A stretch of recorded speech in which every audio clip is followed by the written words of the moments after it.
welcome to The Ring, Euronews' debating show broadcast from the European Parliament here in Brussels. Once a week, two elected members of the European Parliament go head-to-head to debate the most pressing issues facing the European Union. Today, we hone in on the escalating conflict that's gripping the Middle East. As EU nations risk getting dragged in, where does this leave Europe's economy and security? Luis Albertos and Amaya Echevarria report.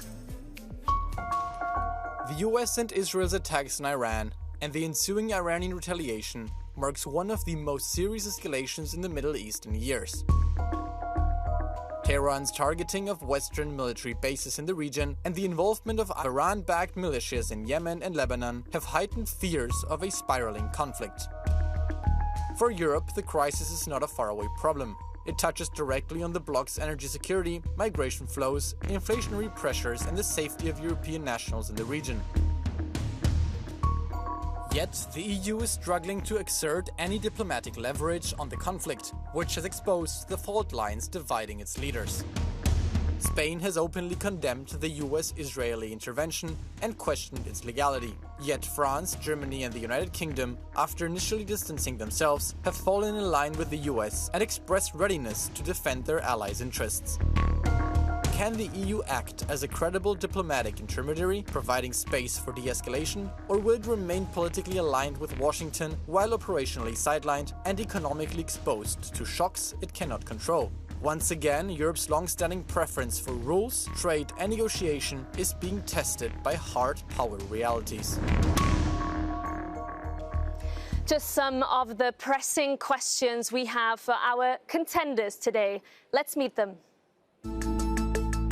Hana Jalloul, a Spanish MEP from the Socialists and Democrats group.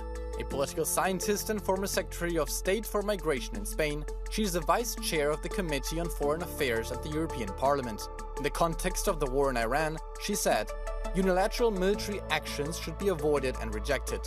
Diplomacy and respect for international law should be the path to follow.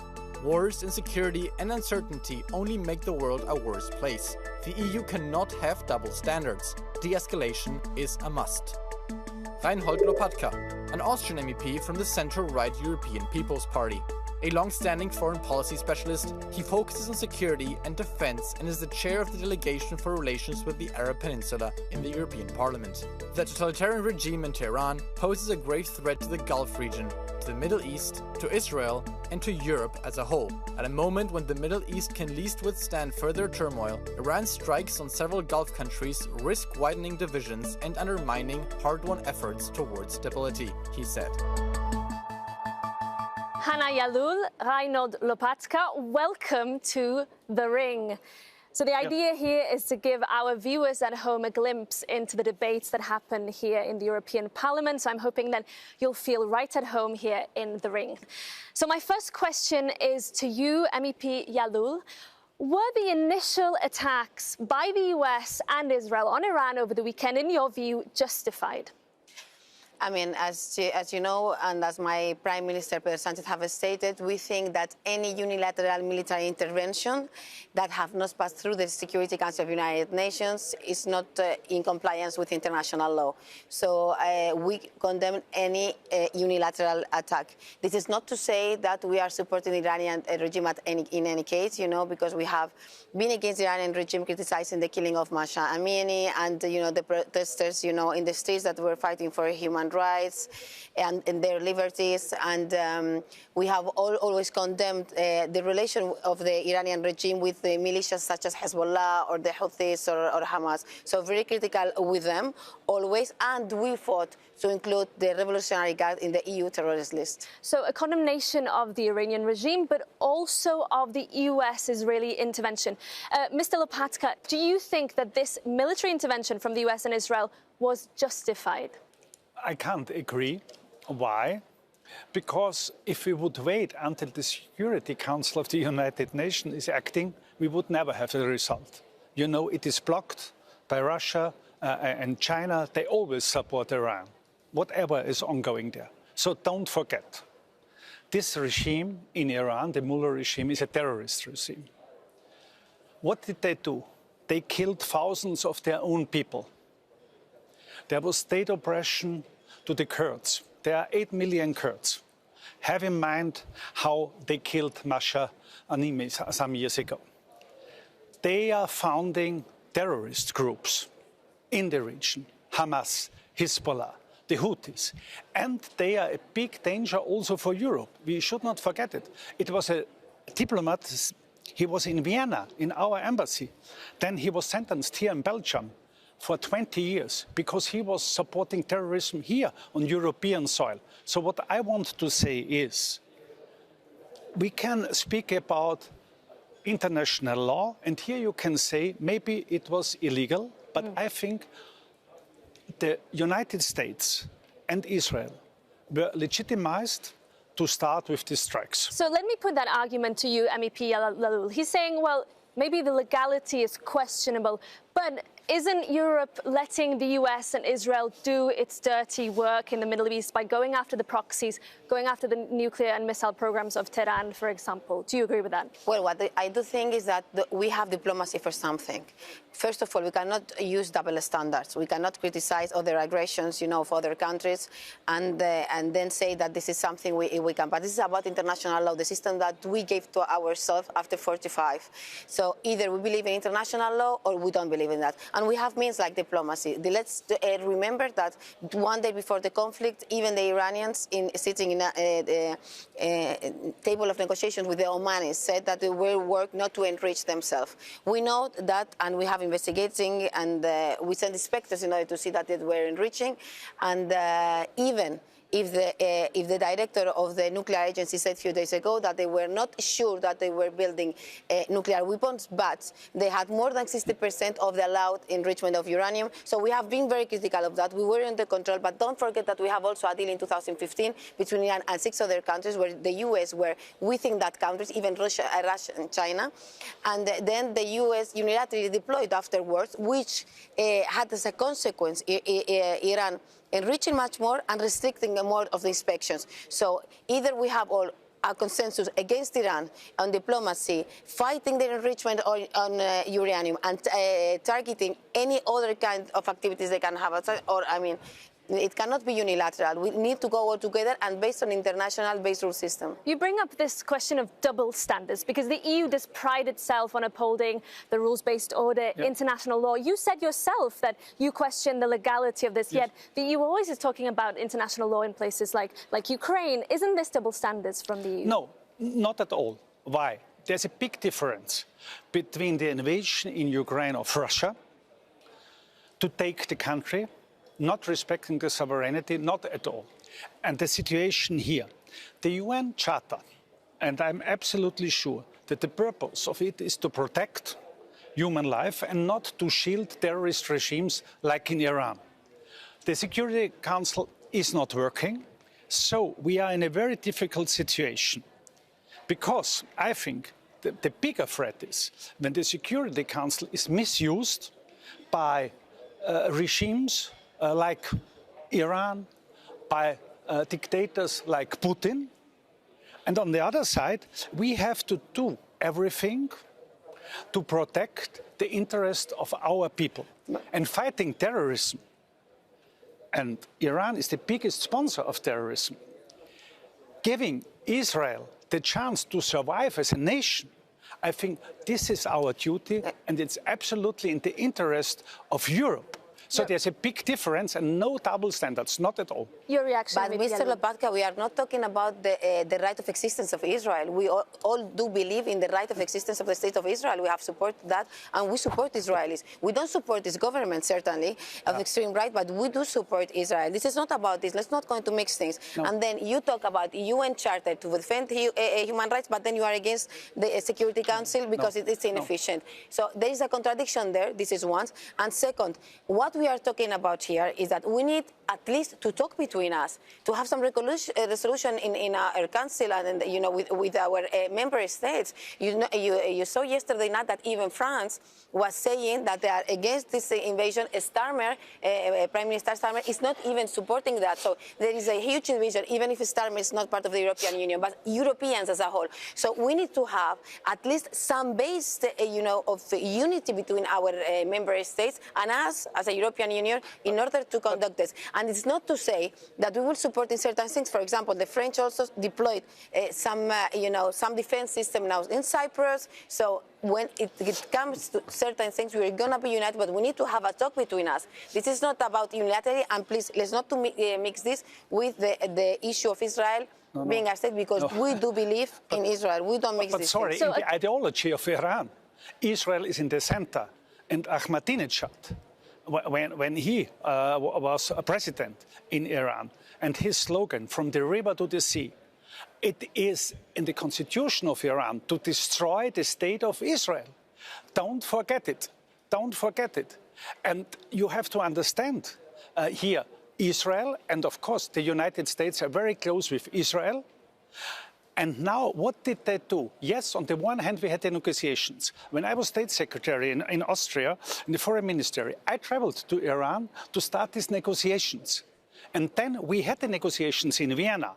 But they used it, on the one hand, having the negotiations, on the other hand, to enrich uranium. And they were very close to the atomic bomb. They were very close. And then, when they are on this stage, it's too late. Okay, I'll have to stop you there.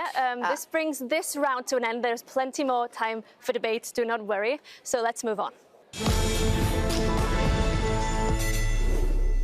It's now time for our contenders to challenge each other by firing their own questions. So let's get started. I'll start with you, MEP Lopatka. Your first question for MEP Jalloul. As we mentioned already, the government of Spain has been one of the very few in Europe to condemn the United States and Israel's military action. And you didn't allow US bases in Rota and in Moron for operations against Iran.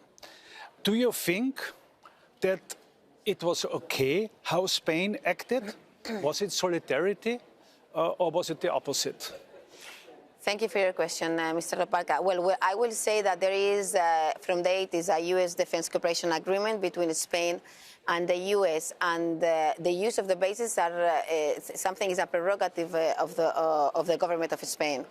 So they have the right to let this be in use if it is in compliance with international law, which we do think it's not in compliance with international law. The message of the president was very clear today in the morning. He said no to the war. We don't know what is the outcome of this war yet, but we do really certainly know that what the wars bring is much more immigration, terrorism, uncertainty, the rise of prices, and this affects European citizens too, and this affects European security too. So this is why we are really worried about that. And another thing you said before, we have defended the Gulf countries, of course. We have released statements, even my Prime Minister and the European Union, because we do believe that Iran should not have attacked any Gulf countries. We are supporting all of them.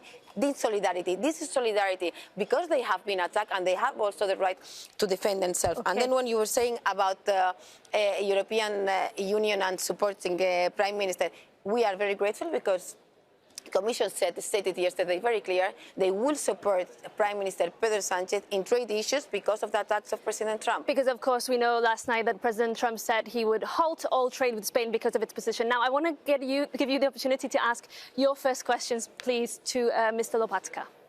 Yeah, it's you know that Secretary General Guterres has explicitly stated that U.S.-Israeli strike on Iran launched February 28th violate UN Charter, the one you were mentioned also before, and there was no Security Council authorization. How do you justify military actions to Iran?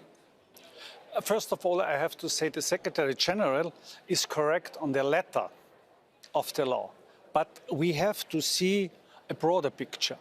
We cannot end with a legal paragraph. And it was a commission an independent commission initiated by the Swedish Prime Minister, a Social Democrat, in the year 2000 after the United States have bombed Serbia. And this commission, Kofi Annan was the Secretary General of the United Nations, they said at that time, yes, it was illegal, but legitimate. And I see it now in Iran. Yes, you can say it is illegal, but it was legitimated. And you gave the answer. What did Iran? They bombed the Gulf countries, all the Gulf countries. They are a big threat. They sent drones to Cyprus. So we have not to forget how big the danger was coming from Iran. And they proved it. And they prove it today again, because they bombed today again Qatar, the United Arab Emirates. And even they bombed Saudi Arabia. Let me stop you there. This brings this round to an end. We've heard the views from our two MEPs. I will still be quizzing you on this issue. But it's time to bring another voice into the debate. And I'd like to bring in a voice from across the Atlantic. General David Petraeus, the former CIA chief and US Army general, spoke to Euronews earlier this week, and he said it would have been good for Europeans to join for defense purposes. Iran is not going to limit its targets to just US bases and Israel. My understanding is that the possibility of European nations taking part in a more offensive capacity has been discussed. The fact that it is being discussed indicates that it is certainly a possibility. What's your reaction to that? I have certain doubts on it because, as I just said, France deployed some of their capacities, and even the UK, because of the bombing of near airbase strikes in Cyprus by the Iranians. So yes, they are deploying some teams and equipment there and everything, but that's not imply that they are fully involved in that. As far as I know, because of the statements of Prime Minister Starmer yesterday, and then also Macron, and certainly Prime Minister Pedro Sanchez. But if I may ask you, if the assets and allies of the West in the Gulf, for example, are being now targeted relentlessly by Iran, doesn't that mean that Europe has now a responsibility to step in and help its allies? That depends if we are asked for. We have not been asked for, as far as I know, by the GCC countries. They have big capacities, they have big teams. We are super in solidarity, supporting their right to defend themselves against Iran, as well as we criticize also Iran attacks also to Israel that killed also 9 people the other day in Israel, and also criticizing the fact that more than 52 kids were killed also in Iran. But we have not been asked by now, as far as I know, by any GCC country. Do you think it's a danger now that Europe's going to be dragged in a more offensive way in this conflict? How I see it, Europe should be active. We should not only look what Israel and the United States are doing. Also, it is in our interest, for example, to support the United States to open the Strait of Hormuz again. And here we were active in the Red Sea.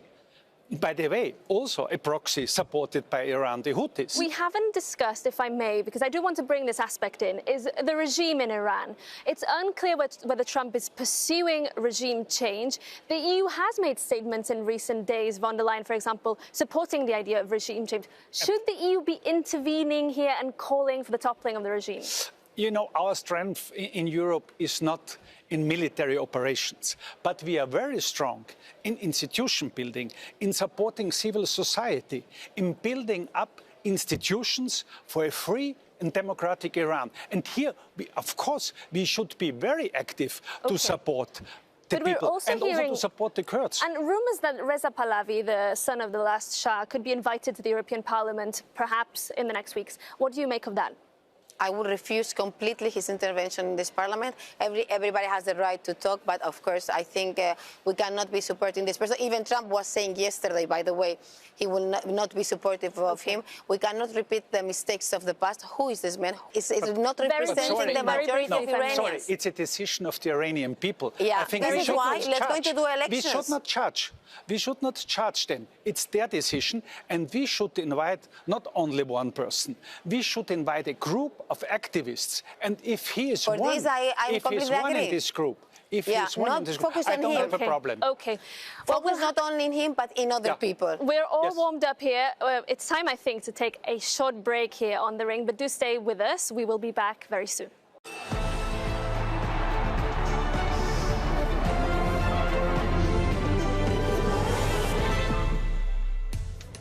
Welcome back to The Ring, Euronews' new weekly debate show, where I'm joined this week by MEPs Hana, Jalloul and Reinhold Lopatka to discuss the escalating war in the Middle East and its implications for the European Union. The conflict has now caused the effective closure of the Strait of Hormuz, where 20% of the world's oil supplies and seaborne gas tankers pass each year. We took a look at fresh data showing the impact of this on the price of natural gas in the EU, and as you can see there has been a dramatic spike since the conflict broke out on Saturday, with EU gas prices almost doubling to more than €60 per megawatt hour, the highest in more than 3 years. So, okay, it's clear that we have an energy shock here in Europe. Is it true to say, MEP Jalloul, that Europe is always the one suffering the economic brunt of these conflicts in the Middle East, and it's going to affect European citizens and their pockets? Yes, of course. Not only European citizens, but the rest of the world, because as you just said, 20%, of gas is passing through Hormuz.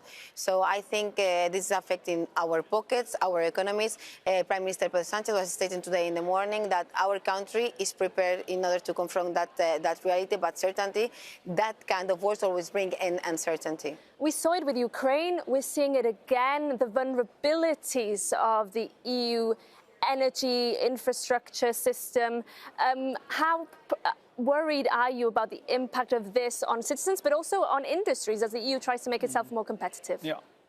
I don't want to minimize it. Yes, there is an economic fallout, but it's for the moment. And yesterday already President Trump promised to send navals there that they can reopen the Strait of Hormuz. But Trump said that, but he didn't say anything about European tankers. It was about US tankers. Yes, but it affects us. And not only Europe is affected. Asia is more affected. You see it at the stock markets. So what I want to say is, yes, for the moment, it is a bad situation. But on the long run, for me, the situation would be worse if Iran had got the chance to develop an atomic bomb. You have to see it. For the moment, yes, it is a bad situation. But on the long run, I think we must be willing to pay this price for the moment. We heard earlier, though, that the argument here that the International Atomic Energy Agency even saying, well, there was no real evidence that this bomb was imminent. Is that something that you would give back to Mr. Lopatka? Well, I just want to say that it's not my statement, but the director of the Atomic Energy Agency, he was saying there was no any indication about the building of any nuclear weapon, but it's still, they were enriching more than 60%, which was more than civil use purpose that was set by Iranian government. So we need to criticize this. And they have restricted also inspection. I might say, though, let's see what's happened. If there is a resolution by the U.S. Congress, it's being thought in order to stop the strikes. So many Americans also are against this war, especially Democrats. Let's see what's happening in the Congress with that. OK, well, now it's time to move on to our fifth and final round. Are you ready? Now it's time for something a little bit different. I will ask you a set of very short questions, and I require a very short answer, yes or no. So let's get started. I will start here with you, Mr. Lopatka. Should the EU help trigger regime change in Iran, yes or no? Yes, it's necessary. Yes, but democratically. Is Reza Pahlavi a legitimate opposition No. figure? Is Reza Pahlavi legitimate? One of many figures. Have EU sanctions on Iran worked? No. Not as much as we wanted. Is de-escalation in the Middle East now feasible? If we want to, yeah. Very, very complicated. Has Europe lost its diplomatic clout in the Middle East? No. No, but we need to improve it. Does And the fight for EU it. have double standards? Yes. No, I don't see it.